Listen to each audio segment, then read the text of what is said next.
I understand that this may appear to be completely irrelevant to the topic of my content, but please allow me to share with you my true personal story of survival. On November 7, 2013, I worked as a cashier at a well-known establishment in Tacloban City, Leyte. That day, word of an impending super typhoon spread like wildfire, creating an uneasy tension. By 5 p.m., we were told to leave work early to prepare for the storm. As I walked home through the bustling streets of downtown, I had no idea my life was about to change forever. Our family lived in the heart of Tacloban, soon to become the epicenter of the unimaginable devastation caused by Typhoon Haiyan or Yolanda. That night, the sky was calm, glittering with stars, making it difficult to believe something so terrible was approaching. However, the stillness felt eerily deceptive, the calm before the storm. On November 8th, we were awake by 4 a.m. My sister and I chatted nervously as the wind began to howl. My mother, the rock of our family, prepared breakfast, her way of grounding us amidst the growing chaos. But then suddenly our world was ripped apart. The living room vanished in a flash, torn away by the raging wind. Panic engulfed us. The wind smashed through the house like an enraged monster, slamming into everything with the force of 1,000 fists. It felt like an earthquake had joined forces with the storm, and the entire house shook. We rushed into the corridor room, fighting desperately to keep the door shut against the wind.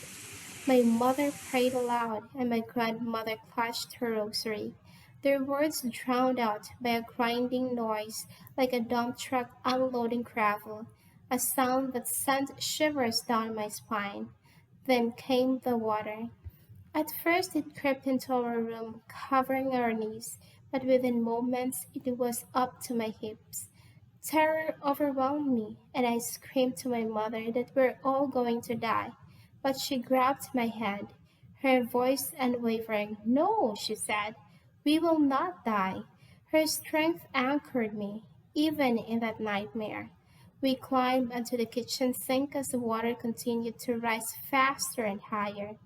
The roof had already been destroyed, and as my mother pushed me to climb onto what was filled, I narrowly avoided a flying piece of metal. Somehow I managed to duck just in time. With a surge of adrenaline, I helped pull my mother and grandmother up to safety. Desperation drove us to seek help, and we found refuge with nearby construction workers from Cebu. These strangers who were working on a construction site sheltered us, thinking we had already evacuated, but we hadn't.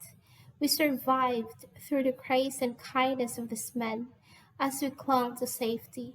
I saw others stranded on rooftops, praying for salvation, and even now, recalling that scene brings tears to my eyes. I share this story not for sympathy, but as a testament to human resilience, hope, and the incredible kindness of strangers. 11 years have passed, and I am profoundly grateful for the second chance at life.